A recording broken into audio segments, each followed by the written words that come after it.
हम बचबियो बस काम चल रहा है और की चल और कहियो है। हेलो दोस्त, आप लोग कैसे? उम्मीद करते हैं कि आप लोग अच्छे होंगे। तो दोस्त देखे छी अहाँ सब आइ हम आबि गेल छी कोनो गाम काम करके लेल। तो दोस्त अहाँ सब कमेंट करके बतबैके यऽ कि ई कोन गाम छियै।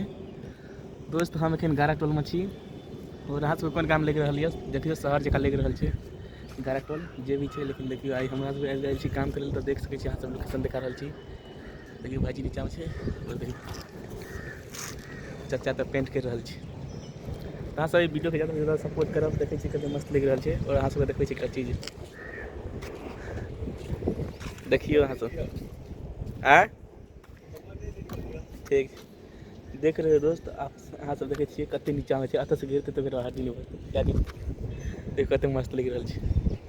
आ ओन्ने भऽ गेल हमर गाम, ओन्ने छै हमर गाम, ओन्ने छै जगतपुर। ये कते मस्त लग रहल छै दोस्त। देखिए पेंटिंग कर रहल छै काका। की करै छी यौ? बस पेंट चल रहा है अंधाधुन। अच्छा ये कते मस्त लग रहल छै। ये काका रहलै, ई हम रहलियै। ये हम सब काम कर रहल छी पेंटिंग का। और अहूँ सब कोन काम करै छी कमेंट करके जरूर बताएब।